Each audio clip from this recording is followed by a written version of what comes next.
Good evening, everybody, and welcome to the first Connecting Childcare webinar session of 2021. My name is John. I'm part of the team here at Connect, and I'm delighted to welcome you to this 45-minute webinar with our guest host, Sue Asquith, who'll be covering everything you need to know about self-regulation skills in young children. You'll be in really good hands this evening with Sue.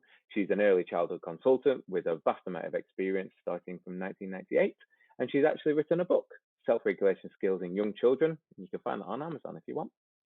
We've got a lot of questions that you sent in prior to the event this evening, but there will be some dedicated time towards the end to go over a question and answer session. Like what we do at Connect, look out for the video right at the end of the webinar where we will share some details on our revamped Refer a Friend scheme. Without further ado, I'd like to hand you over to Sue. Sue, over to you.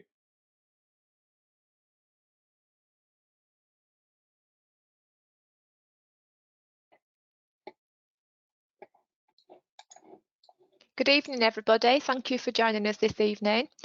So my name's Sue Asquith. I think quite a lot of you on the session may already have heard me speaking before on various different things, but I'm just going to quickly introduce myself just in case you haven't heard of me before. So as I said, my name's Sue. I'm an early childhood consultant. You can find me on Facebook. If you're not in my Facebook group, please do feel free to join this.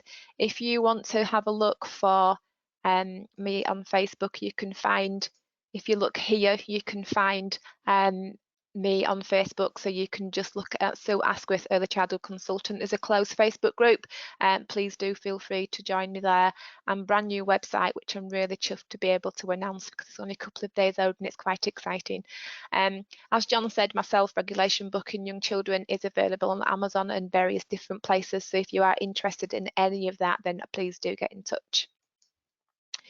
Tonight we're going to think about self-regulation. We're just going to whiz through, obviously a whistle-stop tour of it really, but we're going to consider why self-regulation, what it is and why it's important. We're going to think a little bit about child development and brain development in easy terms, just to try and bring everything together for you. We're going to think about what self-regulation might look like in practice, and some quick tips at the end just to see how you can maybe support children to develop it. So just a quick icebreaker, if you can use a chat function, maybe if you can find it, you might be able to, first of all, you don't have to put it in chat, but maybe just think about your existing knowledge and confidence about self-regulation and executive function. I think it's quite often useful just to do that compare and contrast. So maybe if you can think about if 1 was a low number and 10 was a high number, maybe just note your confidence scores and knowledge scores before you start, and then reconsider them after the webinar so that you can just saw the impact of it. And then if you can use the chat function, if you could get that working, maybe just be brave and share what you think self-regulation is and what you think executive function might be. I'm going to tell you soon, but I just think just to get you using the chat function and getting you be a little bit more interactive, that would be really useful if you could pop your information in there. Whilst you're doing that, I'll just use the time wisely and just remind you of the revised EYFS. And one of the reasons why I'm doing quite a lot of talks on self-regulation at the moment is because it seems to be one of the buzz phrases in the revised EYFS. So on the 31st of March, we got the final EYFS statutory framework, which is going to come in from 1st of September. And obviously one of the early learning goals now is all about self-regulation. Self-regulation is obviously not new, but it is new in terms of being mentioned in EYFS.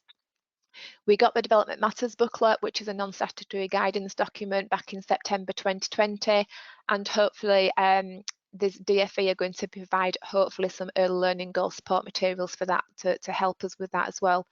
If you're not a fan of Development Matters, obviously there's the Birth to 5 Matters guidance as well, and this will help us in terms of doing those assessments on children and making sure that you've got some guidance to base your assessments on. So I think just enough for that particular screen, just to kind of just introduce these key documents really.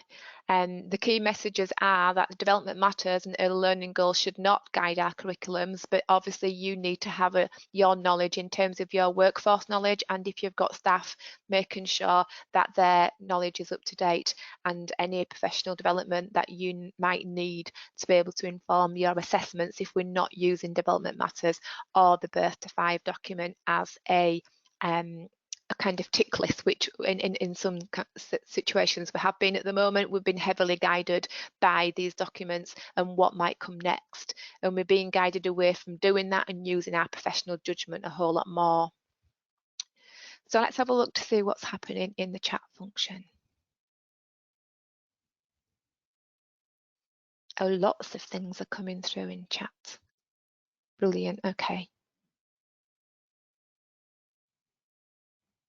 Okay, so I'm going to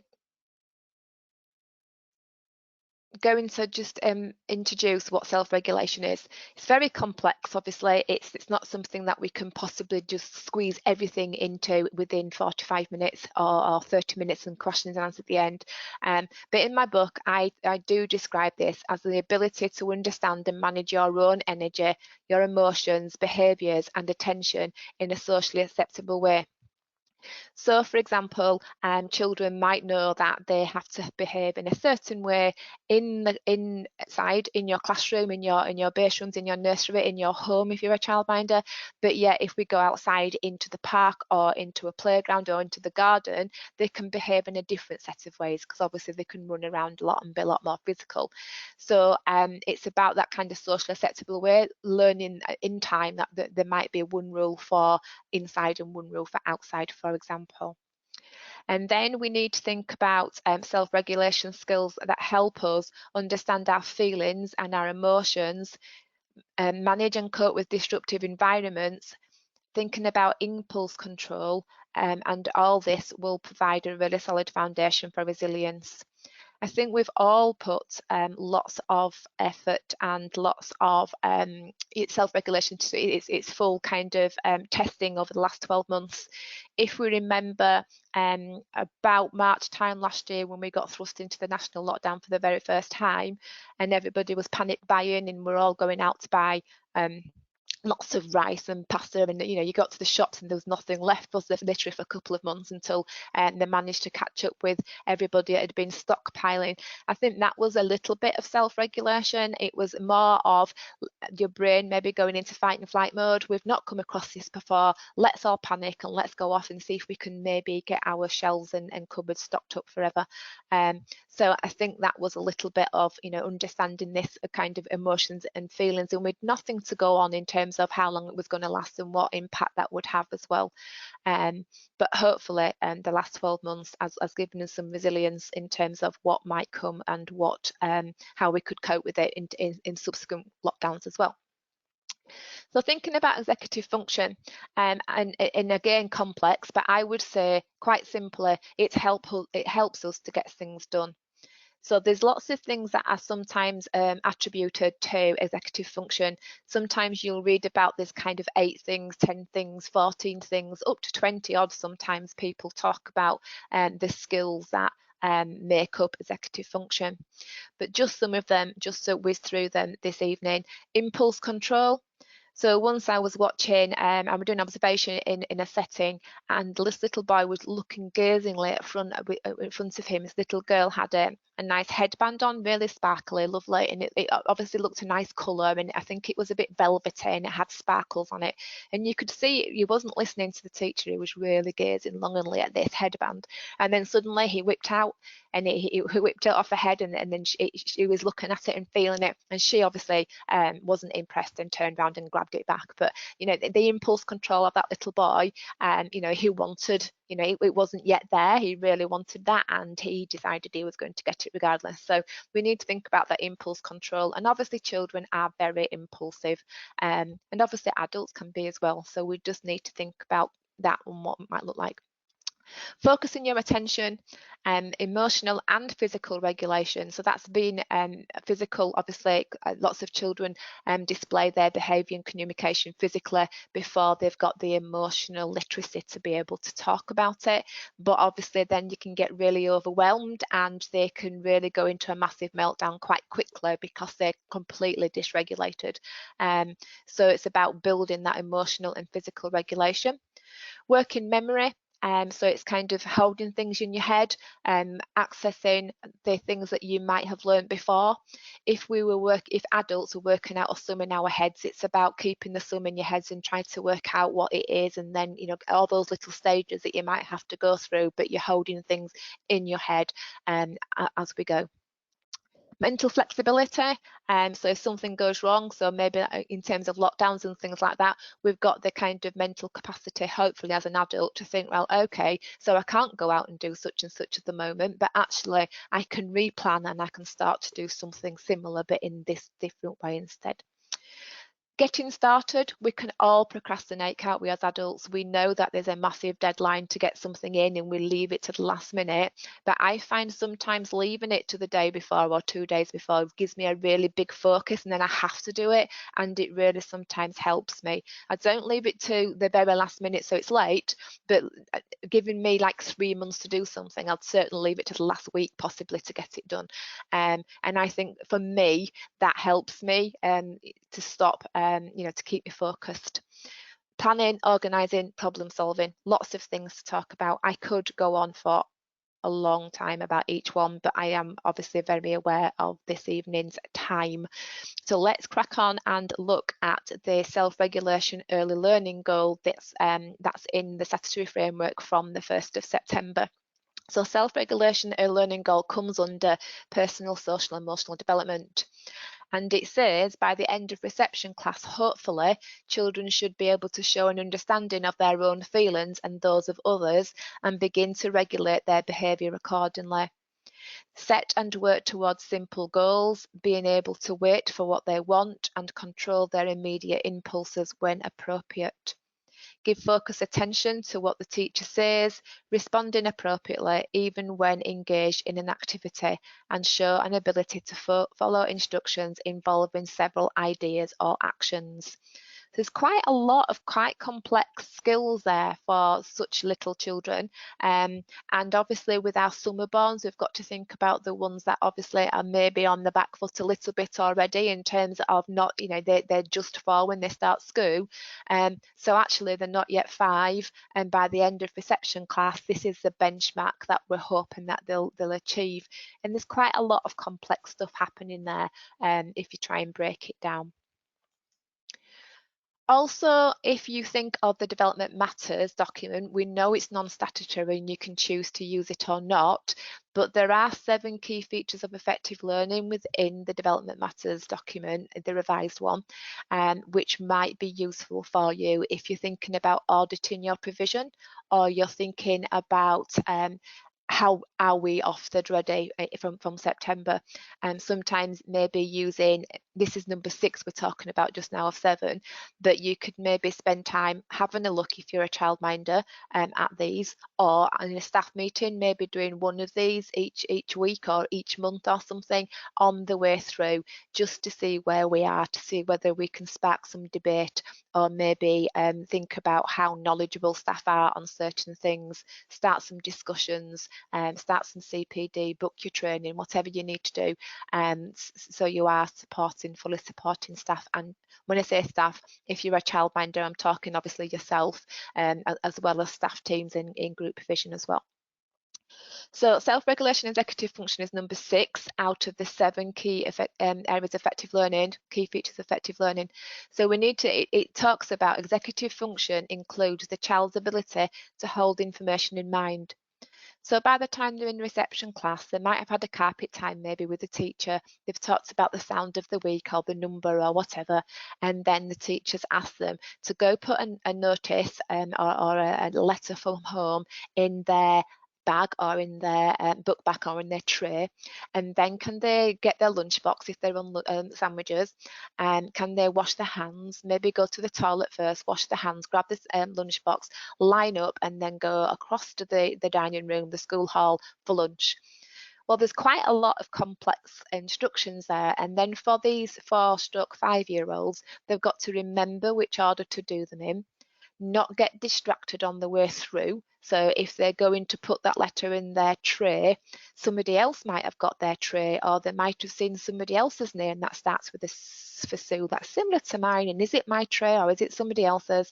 And then they've got to think, keeping on track. So when they're going to the toilet to wash their hands, they're not getting distracted by a model they started earlier, or somebody, or it's raining outside or snowing or whatever, and they want to go do something else instead. So there's a lot of quite complex information there to hold those information in mind, to hold all that information in mind. Focus their attention so that they don't get distracted, regulate their own behaviour, and then plan what to do next. So that's what the DFE stroke development matters, the revised development matters, is saying in terms of executive function.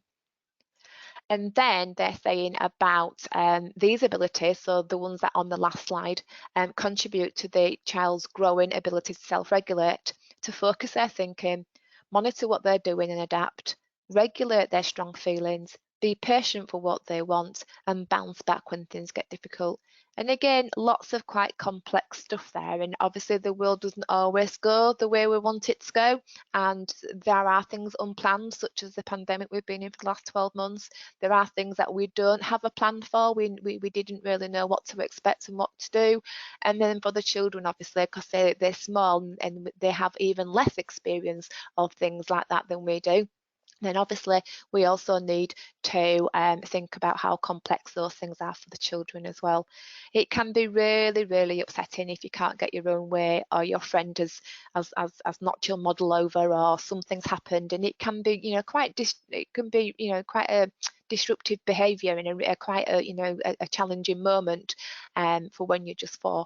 And then obviously thinking about that bounce back when things get difficult depends whether they've come across difficulties and adversity before and how that was handled, as to whether they've got that resilience to be able to do that too. So there's quite a lot really to think about here. So I just wanted to spend a little bit of time talking about brain development and how we could just have that basic awareness about how your brain works. So for you to be happy and learning and everything functioning properly, your brain needs to be all open from the bottom to the top. Your thinking brain at the top, the prefrontal cortex, is the stuff where the thinking happens. So it's a very complicated structure, is your brain, but if we just think about it in 3 base layers. So at the bottom, we have our brainstem, we have our reptilian brain, if you like. And then in the middle, we've got, sometimes people call it mammalian brain, sometimes people call it the limbic system, but it can be classed as just as your emotional brain if you can't think of the fancy words and remember the big words for that. And then at the top, we've got this prefrontal cortex, and you can think of that as your thinking brain, if you like. So for adults and children, when things go wrong, there's a little thing in the middle called this amygdala. It's here. And this amygdala is a little bit like a silent alarm bell. So it's a little bit like a fire alarm, but it doesn't give you an audible warning. You're feeling under stress, you're feeling under threat. It doesn't have to be a physical threat. Something's going wrong. You're too hot, you're too cold, you're tired. It could be all sorts of different things. And obviously for some children, it could also be the abuse or the witnessing domestic violence or whatever. There could be a whole range of things that happen in there. For whatever reason it is, this amygdala starts to do this silent ring, and it starts to emit lots of cortisol. And what happens straight away is that your top brain, your thinking brain, starts to shut down, and then you are left with your emotional brain and the brainstem at the bottom. And then if that's not put to sleep, made happy, and that kind of fire alarm doesn't stop ringing quite quickly, it starts to shut down your emotional brain, and it leaves you in what we call fight and flight mode. You've probably all heard of fight and flight mode before. Sometimes it's called fight, flight, freeze, flock. There's all sorts of different names for it. But lots of things that you could possibly call it. But fight and flight mode is really, can I fight this thing or can I run away from it? Goes back to kind of caveman days almost, isn't it? Or even before that. Can I fight this bear or this tiger or lion, or can I run away from it? And those instincts are still there. It's called the amygdala hijack. We end up in fight and flight mode. I can see fight and flight mode kick in. Sometimes if I go in as an assessor to a setting, you can see almost see this kind of this collapse, this brain collapse happen with the adults. Oh, don't come and speak to me. Oh my goodness. Oh, she's looking at me. And you can see the panic, the kind of rabbit stuck in the headlight kind of expressions on people's faces sometimes. So I imagine that those staff will also have those moments and those thoughts and that brain collapse, that amygdala hijack, maybe when offset coming too. For children, it can be the slightest little thing and it doesn't really mean a great deal to an adult, but it's something that's really a powerful emotion. For the child, it really means a lot to them. And we sometimes have to just do that very fine observation and that very fine getting to know them to find out what it is that causes this brain collapse and these meltdowns. Often, if children are in a meltdown, they might hit out, lash out, hit, scratch, bite. They might hit the floor and, you know, really have a really big meltdown. But afterwards, they don't really remember having done it because they are in fight and flight mode. It's not a conscious thing. But if they've ended up hurting you or hurting another child, it's not on purpose. It's that fight. It's the fight and flight. It's the fight and flight and fight that's kicked in. And double punishing them, saying, look what you've done, you've bitten me, or look at my leg, you've kicked me, and that's not kind. You think you're going to need some time out and the rest of it, you know, it's just not useful. And the idea, we have to be proactive now and we have to find out, why has this child gone into meltdown, what's happened, why is that amygdala rung, what is causing that trigger. There's got to be a trigger behind it. So I always talk, and you've probably heard me say or read things maybe that I've written before, talk about the fact that it shouldn't be a behaviour management policy that we've got. We should be thinking about helping children to understand their emotions so that they can start to manage their own behaviours in time. And I think that's a big message that I'd like to try and put out to everybody. So hopefully you'll review your policies and you'll start to think about how we can help children with this self-regulation so that they can start to understand their own bodies and then learn how to behave. So I've talked about this already, just on the last screen. It's the amygdala that's like the alarm bell, and it does start to restrict the access to hear. And obviously it's the cortisol that I talked about earlier that causes that brain collapse. So I don't know if you've heard of the iceberg theory before, but I quite like this as a really good visual to find out what's actually happening. So when a child has a tantrum or a meltdown, what we see sometimes is tantrum, the biting, the hitting, the throwing, might be fussy eating, it might be words, it might be tone of words, it might be body language or gestures. And this is with adults as well sometimes, isn't it, and children. But we tend to just see this, the behaviour. That if we think about the iceberg theory, we know if we can, what we see here, icebergs, we've probably got 3 or 4 times more underneath. And what we need to do when it comes to self-regulation and helping children in terms of co-regulation and understand triggers is to try and find out what's going on under that water level, what's going on under the surface of that water. There's probably some anxiety there. It might be some frustration, some insecurities about something, usually some hugely powerful emotions that they've not yet got to grips with how to handle, what's causing them and what they can do. It might be hunger, tiredness, it might be sensory input. I could literally go on for hours about sensory input, but people either like something or don't like something, and you can sometimes pick up on sensory preferences quite quickly with children if you know what you're looking for. And then underneath it also could be the beliefs and values, any biases, prejudices. We need to think about maybe experience or lack of experience, maybe fears, dreams and feelings. So lots of things could be under that kind of deep water. We're seeing the behaviour, we're seeing the top of the iceberg, but we need to start thinking what could be causing it, what is in the depths of the water, so we can try and help these children with what is there. Dysregulation is something that we need to think about. So if you're regulated now, you might be sat eating your tea with a cup of coffee or cup of tea or whatever, sat listening. You might be making notes, but hopefully you're regulated so that you can sit down and watch your phone or tablet or whatever you're using at the moment in terms of listening and watching the webinar. If you're dysregulated, it might be that you're distracted, you've got a deadline and you haven't done something today, so you're listening, but you're kind of getting on with something else at the same time. Or you might, if you're dysregulated, you possibly wouldn't have joined us in the first place. We need to think about dysregulation in terms of can't or won't. Is it a meltdown? Is it a tantrum? And I think it's important to start to think about behaviour like this. Is it a child that won't do something because they don't want to and they're going to dig their heels in and they absolutely aren't going to do it? Or is it that they can't?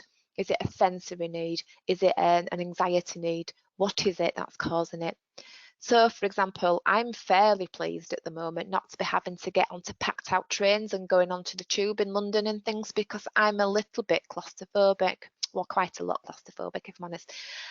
So if I get a tube when everybody's, back in the day when they used to be absolutely crammed full and the doors would open, and if you could just squash on and then the doors would shut and off they go, I wouldn't get in the carriage. And it's not because I don't want to, it's because actually I can't. There's no way that I can get on a packed tube or train like that because there wouldn't be enough room for me. I'd feel so stressed out. So it's not that I don't want to. I want to get to that meeting on time. It's really, really important for me to get there. My body is saying absolutely not, so no way, Jose. So we need to really think about that maybe, and hopefully that might stick with in an example in your head, that when we're seeing a child that's being willful or whatever, is it a can't situation or is it I won't situation? And I tend to think a meltdown is when your brain, if you'd put me on a tube, if I was small and you'd picked me up and said, right, we're getting on that, I'd probably go into a meltdown because the fact that everybody was so in my face and there was not enough room for me, and I'd probably in a massive meltdown. Body shut down, fight and flight modes happened, the brain thing that I talked about just before. It's not me having a tantrum saying I don't want to, it's my brain absolutely closing down.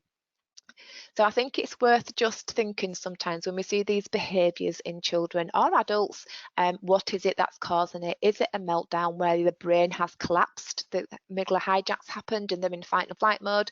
Or is it tantrum, they're being willful, don't want to do it? Also, lots of people over the years, including myself years and years ago, used to think, is it attention-seeking behaviour? And now I like to think it more as, is it connection seeking or is it attention seeking? Sometimes if they are attention seeking, they're doing it for a reason because they want your attention, obviously. So I try and talk nowadays, instead of attention seeking, I try and think about a connection. They're wanting your connection, they're wanting to spend some time with you, but they might just not be clear about how they can do that. In terms of talking, it might be that the only time they get some positive attention or some attention is to maybe show off or to do something, to press buttons maybe to get a parent's attention. So I think it's just worth bearing in mind, if you're thinking a child's been attention seeking, try and think, is the time that I can spend with this child so that the connection is there, so that they don't have to seek that that attention in a negative way maybe. And then we need to think about all these proactive things. If we're doing things in a proactive way, hopefully that amygdala is not going to be ringing and the meltdowns aren't going to be happening, and we don't have to do that reactive things like the timeout or whatever you're going to do, redistract or whatever. Sometimes policies have a big list, don't they, of things that you're going to do.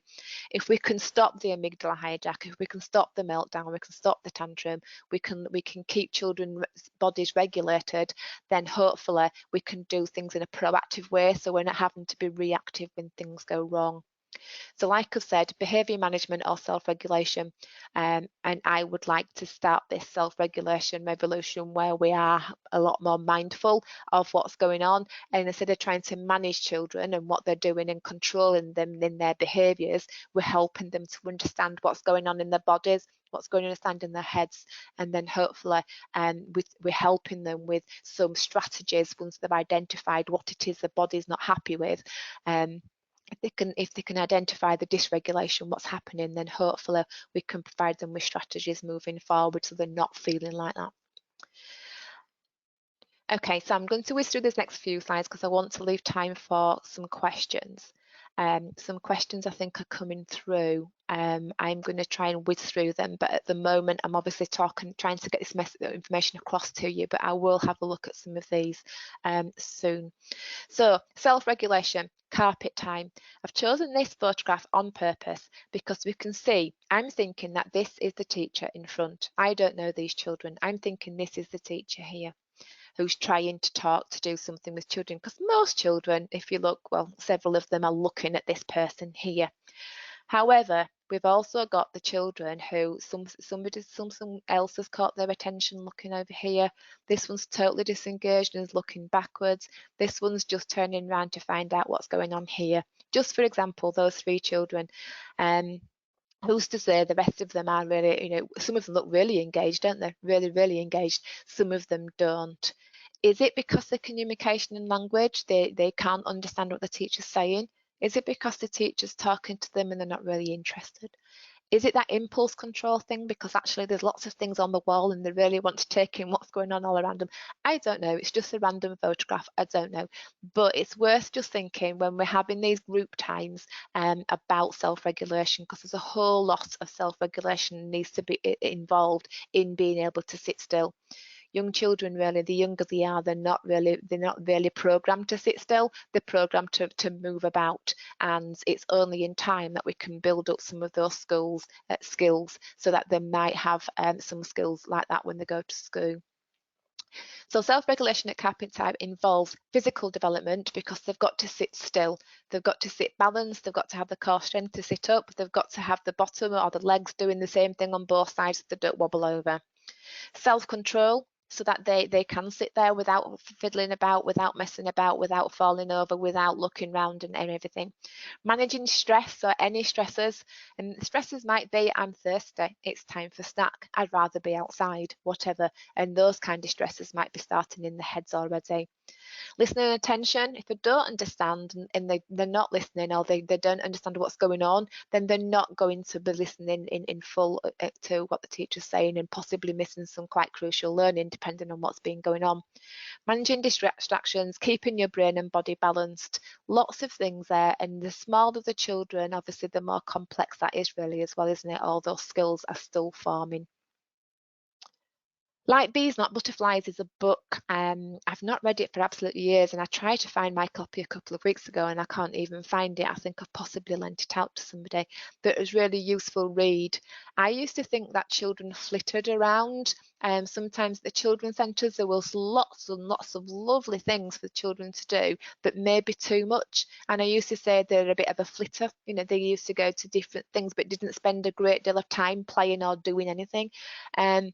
But nowadays, I would look to say, is it a flitter, or is it a person like a bee that's going around collecting lots of nectar from different flowers in different areas? And actually, they maybe they've got a lot of they're doing a lot of learning, but it might not be obvious to the observer what's happening. I've put lots of things here, music, question mark. Sometimes music helps children to calm down. Sometimes music, it might be developmental music, and we might be doing those kind of things to kind of gear up to doing something. So I've just put question marks. It doesn't work for everybody, and obviously having the music on all the time doesn't work either. Being time for physical and times for calm. So just thinking about your daily routines. Sequencing in stories with story stones, familiar books, etc. can really, really help building this executive function up and trying to order things and sequencing things. Be aware of echolalia. We had a little boy who he did end up with being on the autistic spectrum, but he used to repeat things back, like blue like Daddy's car. Daddy's car was a very specific blue. So the blue on the PowerPoint that we're looking at just now, he wouldn't say that was blue because it was not like Daddy's car. It was very literal. So just be aware of echolalia. They will repeat chunks of things back, but they might not actually understand what's going on. I'd love to be able to talk to you about it more, but time is really flying past, and we're not going to have time to I could spend, a good 5-10 minutes talking about echolalia, but just being aware of what it is, and it's children repeating things back. So it might sound as though that they've understood it, but actually they've just learned a word or a phrase and they don't really know what it is. Visual timetables can help because it gets the children involved and it gives them something visual to see. Getting dressed and getting ready is all part of sequencing and working memory, so we can help pass our information and our knowledge on to parents to get them to help the children in terms of executive function and working memory. Encourage them to help prepare snacks and meals and things will really help as well, because there's a sequence to all those things, isn't there?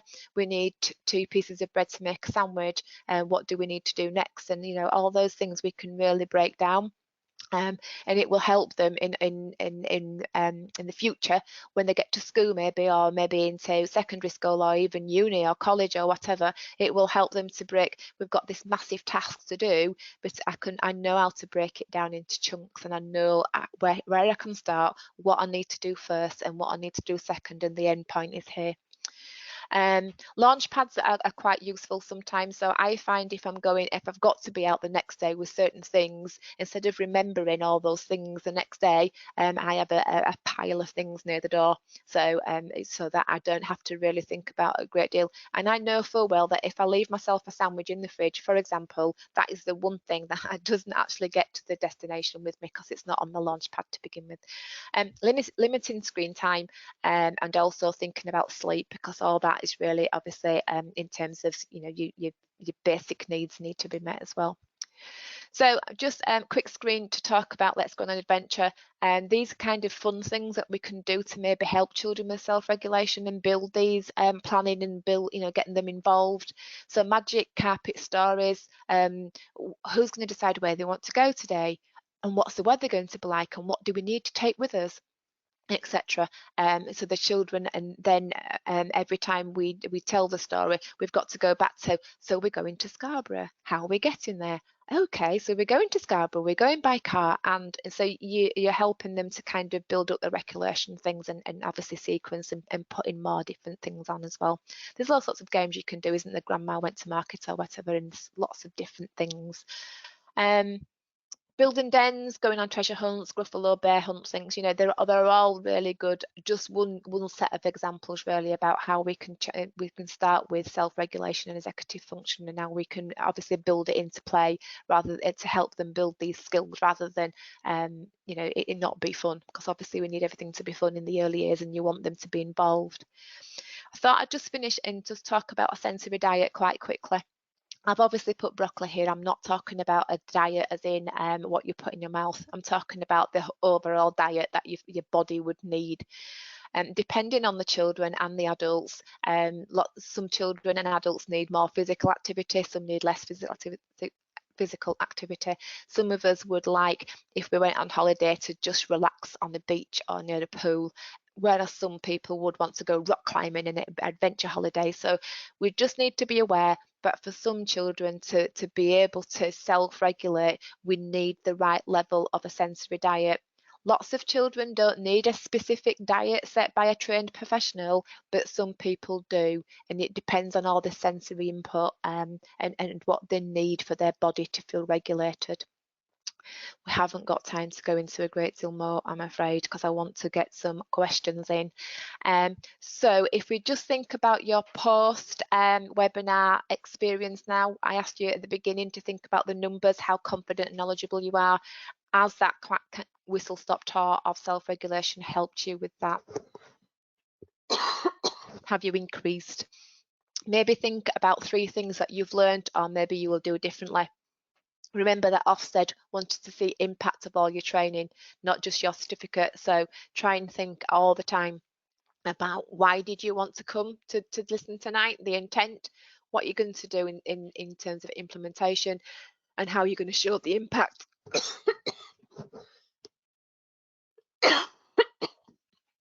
Sorry. Oh dear. Sharp intake of breath there. So let's see if we've got any questions.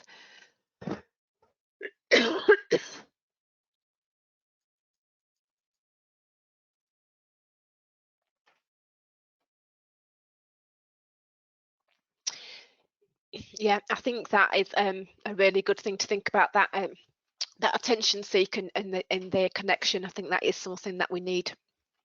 It puts a different focus on it completely, doesn't it? Have we got any questions? I'm just looking through the different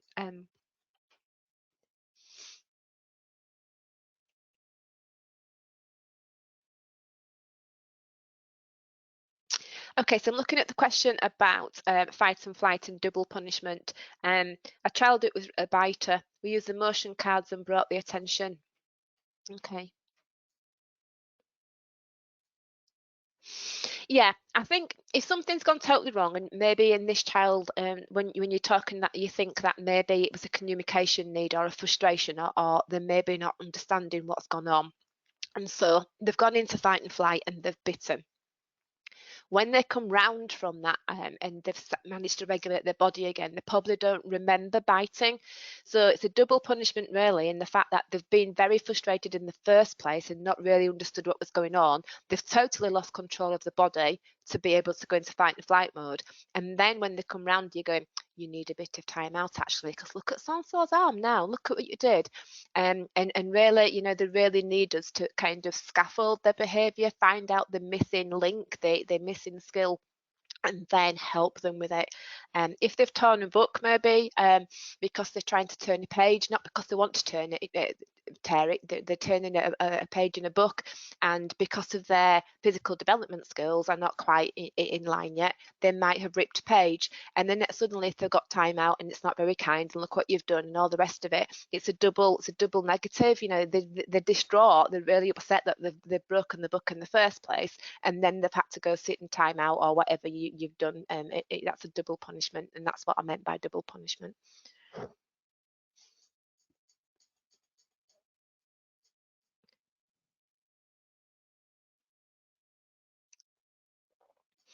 Yeah, brilliant. I'm just wondering if there's any more questions. Has anybody got any questions? I'm just looking at everybody saying, just looking back at the ones I missed to begin with, in terms of everybody saying what self-regulation was all about, and you were all spot on really, which was really good.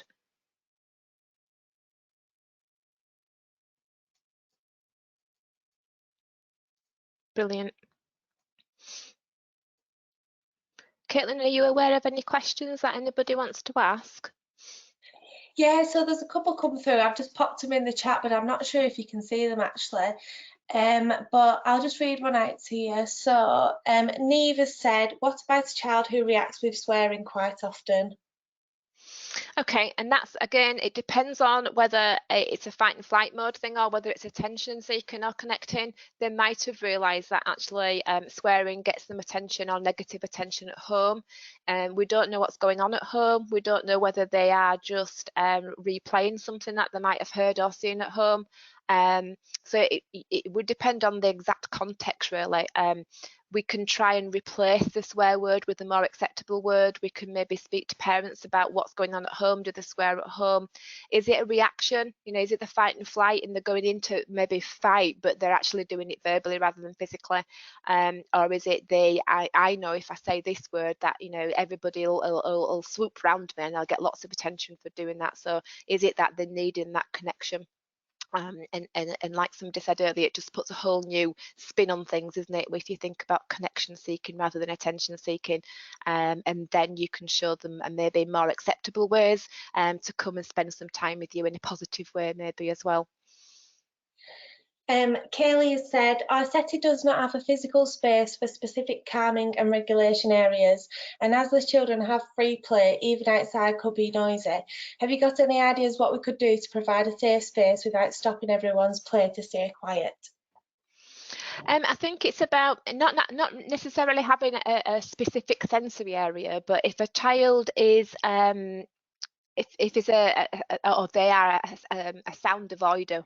Sometimes people are seekers are avoiders in terms of sensory, and I think if somebody is particularly sensitive to sound, maybe get them, can they wear some ear defenders? You can get noise reducing headphones, for example. So it might be that they can do something like that. If you ring a tambourine or a bell or something when it's tidy up time, could you maybe give them the chance to cover their ears first and give them a warning that noise is going to be there? There's lots of little subtle things you can do, maybe, or maybe you can spend, if lots of people are going outside and you know it's going to be particularly noisy, maybe you can suggest to that child that they can stop in with you doing something else for a little while before they go outside or something like that. So it's just adjusting routines or giving the child the heads up really about how noisy it's going to be.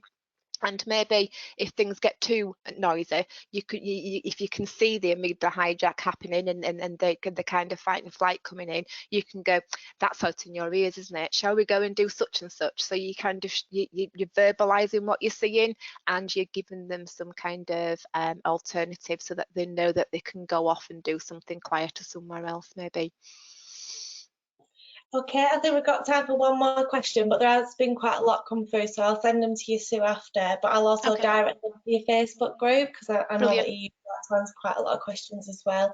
So Kimberly has put, what do you suggest to a child that pinches and bites often, and you're managing or understanding what they need, but the behaviour doesn't improve? Again, I think it depends if you know what's triggering that, can we try and minimise that? So sometimes the biting and pinching is over a certain toy maybe, or if they're really tired or thirsty or hungry or something like that.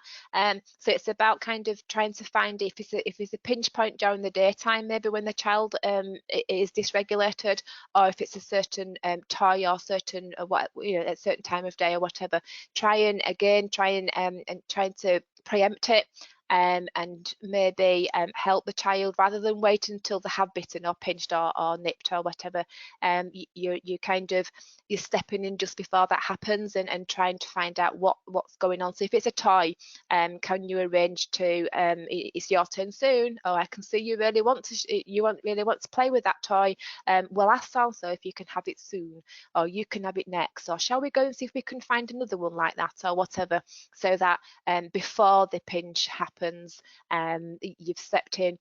With self-regulation, it's almost like where the thinking brain for the child temporarily until they can obviously build up those strategies themselves. So it's almost like the adults talking out loud to describe what's going on and giving them an alternative, so that it's building brain connections in the child's head. So at some stage when that happens and that feeling happens, they don't need you to be talking out loud, because they've got their brain connections there, that blueprint of how to manage almost, and they can use those strategies that we've kind of put in place to help them as well.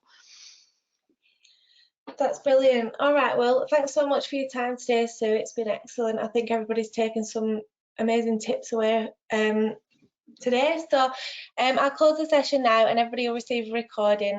So feel free to share it with your colleagues. But yeah, thank you, everybody. Thank you very much. Take care, everybody. Great stuff. Thanks.